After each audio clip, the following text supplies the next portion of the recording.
Hello दोस्तों, स्वागत है आपके और हमारे इस चैनल में जिसका नाम है फैंसी क्लासेस। हमारा इस क्लास लेने का एक ही मोटो है कि जितने भी 10th क्लास के एग्जाम में हर एक सब्जेक्ट से जितने भी ऑब्जेक्टिव क्वेश्चंस आते हैं उनके हर एक चैप्टर वाइज जो मोस्ट इम्पोर्टेंट क्वेश्चन है जो हर एक साल पूछे जाते हैं। हर एक बार मैंने 5 साल के जितने भी पेपर आए हुए हैं बिहार बोर्ड के 10th के एग्जाम में, जितने भी ऑब्जेक्टिव क्वेश्चन आए हुए हैं सबका एनालिसिस करके हर एक चैप्टर से कुछ मोस्ट इम्पोर्टेंट जो ऑब्जेक्टिव क्वेश्चंस हैं उसको लगाएंगे हर एक चैप्टर वाइज। जैसे मान लीजिए कि साइंस है तो साइंस में फिजिक्स आ जाएगा, केमिस्ट्री आ जाएगा, बायो आ जाएगा। तो फिजिक्स में जितने भी चैप्टर हैं उनके ऑब्जेक्टिव क्वेश्चन जो हर एक बार एग्जाम में पूछे जाते हैं वो सारे लगाएंगे। और उसी प्रकार केमिस्ट्री से जितने भी चैप्टर हैं उन चैप्टरों से बनने वाले जो ऑब्जेक्टिव क्वेश्चन हैं जो हमेशा लगातार पूछे जाते हैं उनको लगाएंगे। फिर बायोलॉजी की बारी आती है, उससे भी जितने भी ऑब्जेक्टिव क्वेश्चन बार बार लगातार और मोस्ट इम्पोर्टेंट चैप्टर से है ये, इसमें से लेंगे ऑब्जेक्टिव और लगाएंगे उसको। यकीन मानिए जितना मैं ऑब्जेक्टिव इसमें बता दूंगा उससे अलावा और क्वेश्चन नहीं आएगा। उसी प्रकार हमारा सोशल साइंस हो गया, इससे भी जितने भी चैप्टर है जैसे ज्योग्राफी है, इकोनॉमिक्स है, पॉलिटिकल है, हिस्ट्री है, तो इन सभी सब्जेक्टों से जितने भी चैप्टर है सभी चैप्टर से जितने भी ऑब्जेक्टिव क्वेश्चन बनने लायक है जो बार बार एग्जाम में पूछे जाते हैं सबको हम देखेंगे बारी बारी से। ऐसे ही सारे चैप्टर को, हिंदी का, संस्कृत का, मैथ का, सबका। तो एकदम एक्सपेक्टेड जो होता है ना ऑब्जेक्टिव वो हम सॉल्व करेंगे। आज के वीडियो में हम सिर्फ फिजिक्स के एक चैप्टर लेंगे और उस चैप्टर से जितने भी क्वेश्चन बनेंगे उसको सॉल्व करेंगे। यकीन मानिए उस चैप्टर से जितना मैं ऑब्जेक्टिव बता दे रहा हूं उसके बाहर कोई ऑब्जेक्टिव नहीं आएगा।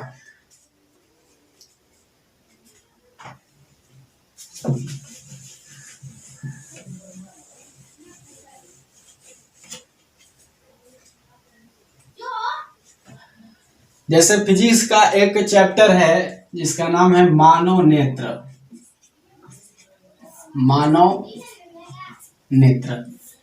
इस चैप्टर से जितने भी बनने लायक ऑब्जेक्टिव क्वेश्चन है वो सारे मैं लेकर आया हुआ हूं और आज यह पार्ट 1 है। ठीक है,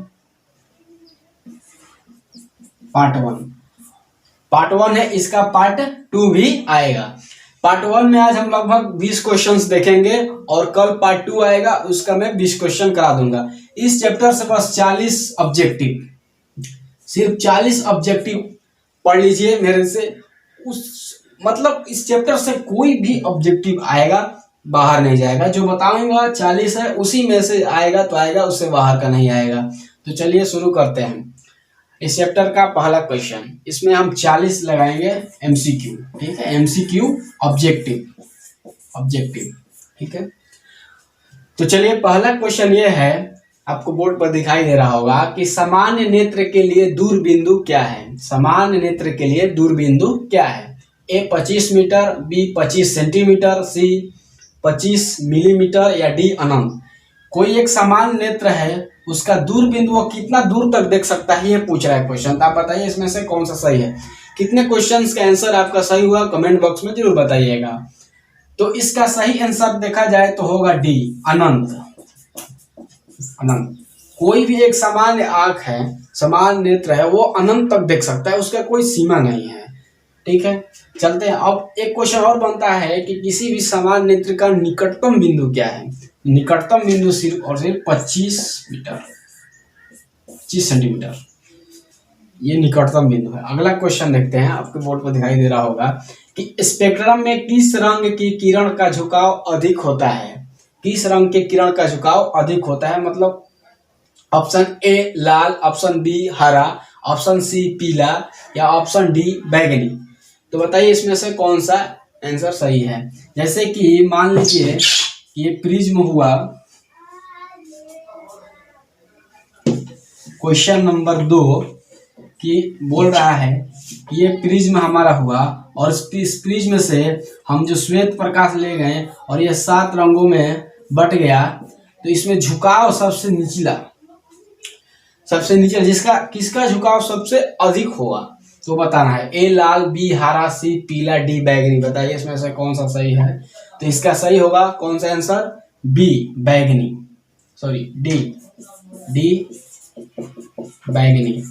यानी स्पेक्ट्रम में बैगनी रंग का झुकाव सबसे अधिक होता है और सबसे कम किसका होता है, लाल, क्योंकि लाल का झुकाव सबसे कम होता है और लाल रंग का तरंगदैर्घ्य सबसे ज्यादा होता है, बैगनी रंग का तरंगदैर्घ्य सबसे कम होता है।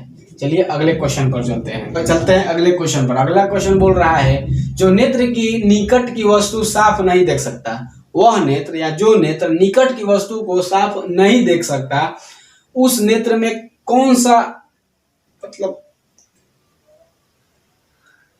अगला क्वेश्चन कि जो नेत्र निकट की वस्तु को साफ नहीं देख सकता उस नेत्र में होता है, क्या होता है। ए दूर दृष्टि दोष, बी निकट दृष्टि दोष, या सी जरा दृष्टि दोष, या डी वंडरता। मतलब जो निकट की वस्तु को साफ नहीं देख पाता है उसमें कौन सा दोष होता है ये बताना है। दूर की, निकट की, जरा दृष्टि या वंडरता। तो पूछा है तो बताइए इसका सही आंसर क्या है। तो इसमें पूछ रहा है कि जो निकट की वस्तु साफ नहीं देख सकता। देखिए जो निकट का नहीं देख सकता उसमें कौन सा दोष है, ए दूर दृष्टि दोष। इसका ए नंबर सही होगा क्योंकि जो दोष होता है उसके विपरीत वो नहीं देख पाता है। जैसे देखिए यहाँ निकट का पूछ रहा था कि निकट के वस्तु साफ नहीं देख सकता उसमें होता है दूर दृष्टि दोष, और जो दूर की वस्तु को साफ नहीं देख सकता उसमें होता है निकट दृष्टि दोष। चलते हैं अगले क्वेश्चन पर। अगला क्वेश्चन है कि मानव नेत्र में होता है, क्या होता है। ए कोई लेंस नहीं होता, मतलब पूछ रहा है कि मानव नेत्र में कौन सा लेंस होता है कि दर्पण होता है, क्या होता है। ऑप्शन दिया हुआ है, बताना है आपको। ऑप्शन ए दिया है कि कोई लेंस ही नहीं होता, ऑप्शन बी अवतल लेंस होता है, ऑप्शन सी उत्तल लेंस, ऑप्शन डी उत्तल दर्पण। आपको बताना है कि जो मानव नेत्र है उसमें कौन सा दर्पण या कौन सा लेंस होता है। बताइए कौन सा आंसर सही है। और जितने भी आपके आंसर सही हो रहे हैं, कितने सही हुए 20 में से। आज का पार्ट 1 है, इस पार्ट 1 में हम 20 क्वेश्चन ही देखेंगे। इसका पार्ट 2 कल आएगा, उसमें भी हम 20 क्वेश्चन देखेंगे और इस चैप्टर से सिर्फ मानव नेत्र से 40 ऑब्जेक्टिव क्वेश्चन बताए जाएंगे जो कि बहुत ही इंपॉर्टेंट होंगे। और उसी से अगर इस चैप्टर से कोई भी ऑब्जेक्टिव क्वेश्चन बन रहा है तो जो 40 क्वेश्चन मैं बताऊंगा उससे बाहर नहीं जाएगा। तो बताइए मानव नेत्र में कौन सा लेंस होता है या दर्पण होता है। तो इसका सही आंसर होगा मानव नेत्र में होता है उत्तल लेंस।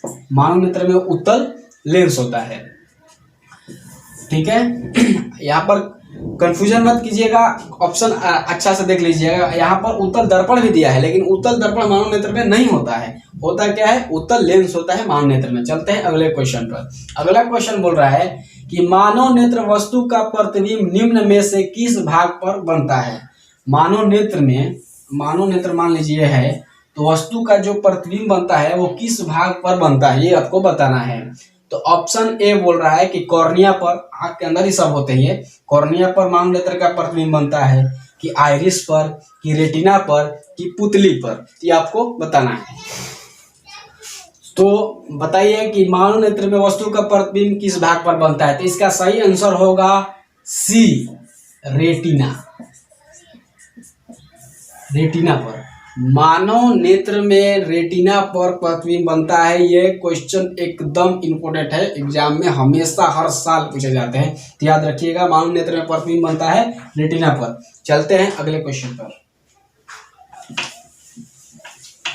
दोस्तों ऐसे ही हर एक चैप्टर से मैं ऑब्जेक्टिव एकदम जो इम्पोर्टेंट ऑब्जेक्टिव है जो हर बार एग्जाम में पूछे जाते हैं वही करवा दूंगा। उसका प्लेलिस्ट बना दूंगा, सोशल साइंस का अलग, साइंस का अलग, मैथ का अलग, हिंदी का अलग, संस्कृत का, सबका। बस वही ऑब्जेक्टिव आप देख कर जाइए, एकदम मेरा यकीन मानिए, मेरा दावा है कि उससे बाहर एक भी ऑब्जेक्टिव नहीं जाएगा। अगला क्वेश्चन कि मानव नेत्र के रेटिना पर बनने वाला प्रतिबिंब होता है, ठीक है। पहले तो हमने जाना कि मानव नेत्र में कौन सा लेंस होता है, तो आपने जान लिया कि उत्तल लेंस होता है। फिर हमने जाना कि मानव नेत्र में प्रतिबिंब कहाँ बनता है, तो रेटिना पर बनता है, ये भी हमने जान लिया। अब क्वेश्चन आ रहा है कि मानव नेत्र के रेटिना पर बनने वाला प्रतिबिंब होता है, मतलब कैसा होता है। प्रतिबिंब तो रेटिना पर बनता है, लेकिन प्रतिबिंब होता कैसा है। ऑप्शन ए आभासी और सीधा, ऑप्शन बी वास्तविक और सीधा, ऑप्शन सी वास्तविक और उल्टा, ऑप्शन डी आभासी और उल्टा। आपको बताना है कि रेटिना पर जो प्रतिबिंब बनता है, रेटिना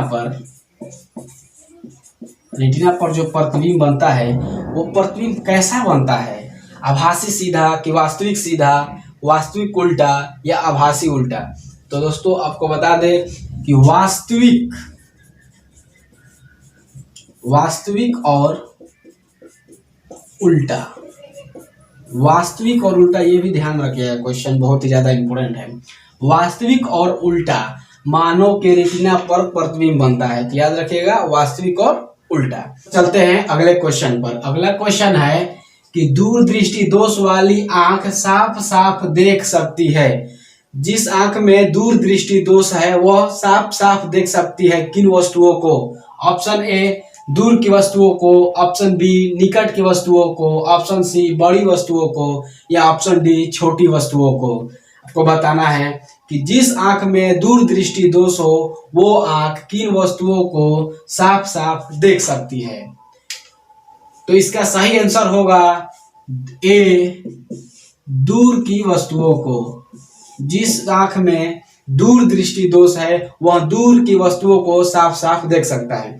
दोस्तों इससे बहुत सारा क्वेश्चन आता रहता है और कंफ्यूजन भी होता है कि जिसको दूरदृष्टि दोष है वो किन वस्तुओं को देखेगा, नहीं देखेगा, किस लेंस का इस्तेमाल किया जाता है। जिसके निकट दृष्टि दोष है वो किन वस्तुओं को देखेगा, नहीं देखेगा, किस लेंस का इस्तेमाल किया जाता है। आइए मैं एक शॉर्ट तरीके से बता देता हूँ जो आपको कभी भी कंफ्यूजन नहीं होगा इन सारे क्वेश्चनों में, और ऐसे क्वेश्चन एग्जाम में लगातार आते रहते हैं। तो देखते हैं, जैसे मान लीजिए यहां पर लिख देते हैं दोष, ठीक, ये हो गया दोष, ये हो गया लेंस, ठीक है, कि कौन सा लेंस लगेगा, ठीक है। ये हो गया देख सकती है, देख, यहां पर लिख देते हैं देख सकती, ठीक है। मान लीजिए किसी को दूरदृष्टि दोष है, यहां पर लिख देते हैं दूरदृष्टि दोष है। तो देखिए इसमें कौन सा लेंस लगेगा, जिस आंख में दूरदृष्टि दोष है तो उसमें कौन सा लेंस लगेगा। बस इसका यही ट्रिक है। देखिए दूर में ऊ का मात्रा आ रहा है, दूर ऊ, तो ऊ से होता है उत्तल, ऊ से क्या होता है उत्तल, तो इसमें उत्तल लेंस लगेगा। जिस आंख में दूरदृष्टि दोष है उसमें उत्तल लेंस लगेगा, ठीक है। और इसमें क्या होता है, अगर आपको दूर दृष्टि दोष है तो आपको दूर की वस्तु दिखाई देगी, नजदीक की नहीं दिखाई देगी। लेकिन ऐसे देखने से पता लगता है कि दूर दृष्टि दोष मतलब दूर की वस्तु नहीं दिखाई देती है, ऐसा बात नहीं है। जो दोष है उसके विपरीत नहीं दिखाई देता है। अब इसमें दूर दृष्टि दोष है किसी आंख में, तो वह दूर की वस्तु को भी दूर की ही वस्तु देख सकती है स्पष्ट रूप से, ना कि नजदीक की। स्पष्ट रूप से समझ लीजिए, जिस आंख में दूर दृष्टि दोष है उसमें उत्तल लेंस लगता है। क्यों? क्योंकि दूर ऊ आ रहा है इसमें मात्रा, और ऊ से क्या होता है उत्तल लेंस लगता है उसके निवारण के लिए। और वह जिस आंख में दूर दृष्टि दोष है वह दूर की वस्तु को साफ साफ देख सकता है। जो दोष है वही वस्तु को साफ साफ देख सकता है। दूर दृष्टि दोष है तो दूर की वस्तु को वो साफ साफ देख सकता है, निकट की वस्तु को साफ साफ नहीं देख पाएगा, ठीक है। उसी प्रकार मान लीजिए कि किसी आंख में निकट दृष्टि दोष है, निकट दृष्टि दोष, तो उसमें क्या लगेगा, निकट आ रहा है, जैसे निकट अगर लिखा जाए इसको निकट, ठीक है, निकट, इसमें देखिए आ रहा है, अ से क्या होता है अवतल, ठीक है। तो यहाँ पर हो जाएगा अवतल लेंस, क्योंकि निकट आ रहा है और जैसे उसमें दूर ऊ आ रहा था तो उत्तल लेंस लग रहा था, उसी प्रकार इसमें निकट है तो निकट अ, तो यहाँ पर लग जाएगा अवतल लेंस लगता है। निकट दृष्टि दोष में अवतल लेंस लगता है। मैंने बताया था कि जिस आंख में इसमें दूर दृष्टि दोष था, यह दूर की ही वस्तु देख पा रही थी, उसी प्रकार अगर इसमें निकट दृष्टि दोष है तो वह निकट की ही वस्तु देख पाएगा। निकट, यह दूर की वस्तु, जिस आंख में निकट दृष्टि दोष है वह दूर की वस्तु को नहीं देख पाएगा, सिर्फ और सिर्फ निकट की वस्तु को ही देख पाएगा। आपको क्लियर हो गया होगा इन क्वेश्चनों पर। इनसे क्वेश्चन बार बार लगातार बनते रहते हैं। ठीक है, तो चलते हैं अगले क्वेश्चन पर। तो यहाँ पर स्पष्ट हो गया। क्वेश्चन था हमारा कि दूर दृष्टि दोष वाली आंख साफ साफ देख सकती है, मतलब जिस आंख में दूर दृष्टि दोष है वह साफ साफ देख सकती है, तो क्या, दूर की वस्तु, क्योंकि मैंने बताया कि जो दोष होता है वही वो देख पाते हैं, दूर की वस्तुओं को। ऑप्शन ए इसका सही था। अब चलते हैं अगले क्वेश्चन पर। अगला क्वेश्चन है कि निकट दृष्टि दोष वाला व्यक्ति देख सकता है। जिस आंख में निकट दृष्टि दोष है वह आंख देख सकता है, ए सभी चीजों को ठीक से, बी किसी किसी चीजों को ठीक से, सी दूर की चीजों को अच्छी तरह से, या डी निकट की चीजों को अच्छी तरह से। आपको बताना है किसी आंख में निकट दृष्टि दोष, आपको क्वेश्चन दिखाई दे रहा होगा कि जिस आंख में निकट दृष्टि दोष है, तो मैंने आपको अभी अभी बताया कि जिस आंख में जो दोष होता है वही वस्तु वो देख सकता है। ठीक है, तो यहाँ पर है निकट दृष्टि दोष, यानी स्पष्ट होता है कि इसमें निकट की ही वस्तुएं साफ साफ दिखाई दे रही होंगी, तो इसका ऑप्शन डी होगा, निकट। ठीक है, निकट की ही वस्तुओं को वो साफ साफ देख पाएगा जिस आंख में निकट दृष्टि दोष है। चलते हैं अगले क्वेश्चन पर। अगला क्वेश्चन बोल रहा है कि सामान्य आंख की स्पष्ट दर्शन की न्यूनतम दूरी कितनी होती है। एक नॉर्मल आंख है जिसमें कोई भी दोष नहीं है, ना ही निकट दृष्टि दोष, ना ही दूर दृष्टि दोष, ना ही कोई भी दोष, तो वह स्पष्ट देख सकता है कितने दूर की वस्तुओं को स्पष्ट रूप से कम दूरी बताना है। ए 10 सेंटीमीटर, बी 15 सेंटीमीटर, या सी 20 सेंटीमीटर, या डी 25 सेंटीमीटर। आपको मालूम होगा इसका सही आंसर होगा डी 25 सेंटीमीटर। जितने भी क्वेश्चन आपके सही हुए, आंसर सही हुए, आप कमेंट बॉक्स में जरूर बताइएगा कितने सही हुए। तो इसका सही होगा डी, 25 सेंटीमीटर न्यूनतम दूरी है किसी आंख को स्पष्ट देखने के लिए। और मैंने एक क्वेश्चन और कराया था जो कि सबसे पहला ही क्वेश्चन था कि एक आंख अनंत मतलब कितने दूर तक के वस्तुओं को देख सकता है, कितनी दूर के वस्तुओं को देख सकता है। अगर एक स्वस्थ आंख है तो वह अनंत तक के वस्तुओं को भी देख सकता है। ठीक है, और न्यूनतम पूछा जाए तो 25 सेंटीमीटर, दूर से दूर पूछा जाए तो अनंत तक के देख सकता है। चलते हैं अगले क्वेश्चन पर। किस दृष्टि दोष के निवारण के लिए अवतल लेंस का उपयोग किया जाता है। अभी अभी हमने बताना है कि किस दृष्टि दोष के निवारण के लिए अवतल लेंस का इस्तेमाल किया जाता है। ठीक है, अवतल लेंस किस दोष में लगेगा ये बताना है आपको। ए दीर्घ दृष्टि दोष, बी निकट दृष्टि दोष, सी अबिंदुकता, या डी जरा दूरदर्शिता दोष बताना है। अभी मैंने बताया कि जिस आंख में निकट इसमें देखिए अ का मात्रा है, निकट, इसके निवारण के लिए मैंने बताया था कि अवतल लेंस लगता है, अवतल लेंस। ठीक है, अवतल लेंस, तो वही पूछ रहा है कि अवतल लेंस किस दृष्टि दोष के निवारण के लिए अवतल लेंस का इस्तेमाल किया जाता है। तो अवतल लेंस का इस्तेमाल निकट दृष्टि दोष वाले आंख में किया जाता है। अपना स्पष्ट हो गया, तो इसका सही आंसर होगा बी, निकट निकट दृष्टि दोष में अवतल लेंस का इस्तेमाल किया जाता है। चलते हैं अगले क्वेश्चन पर। अगला क्वेश्चन आपको दिखाई दे रहा होगा कि दूर दृष्टि दोष वाले मनुष्य के चश्मे में होता है। अब बता रहा है, क्वेश्चन बोल रहा है कि दूर दृष्टि दोष, जिस आंख में दूर दृष्टि दोष है तो उसमें कौन सा लेंस लगेगा उसके निवारण के लिए। तो मैंने बताया था आपको कि दूर में कौन सा लेंस लगता है, दूर यानी ऊ का मात्रा आ रहा है दूर, तो ऊ से क्या होता है उत्तर। ठीक है, अभी स्पष्ट हो गया कि दूर दृष्टि दोष में उत्तल लेंस का इस्तेमाल किया जाता है ताकि दूर दृष्टि दोष को खत्म किया जाए। तो क्वेश्चन है कि दूर दृष्टि दोष वाले मनुष्य के चश्मे में होता है। इसका सही आंसर हो जाएगा बी, उत्तल लेंस दूर दृष्टि में। ठीक है, और मान लीजिए आपसे क्वेश्चन पूछा जाता है कि किसी आंख में दूर दृष्टि दोष है तो वह किन की वस्तुओं को स्पष्ट रूप से देख सकता है। तो आपको पता ही होगा, कमेंट बॉक्स में जरूर बताइएगा कि दूर दृष्टि दोष है। तो दूर दृष्टि दोष है तो वह दूर की वस्तु को स्पष्ट देखेगा, निकट की वस्तु को स्पष्ट नहीं देख पाएगा। चलते हैं अगले क्वेश्चन पर। निकट दृष्टि दोष में किस लेंस का उपयोग होता है? आपको ऊपर दिखाई दे रहा होगा कि निकट दृष्टि दोष में किस लेंस का उपयोग किया जाता है। ऑप्शन ए उत्तल लेंस, ऑप्शन बी अवतल लेंस, ऑप्शन सी बेलनाकार लेंस या ऑप्शन डी अवतल और उत्तल दोनों।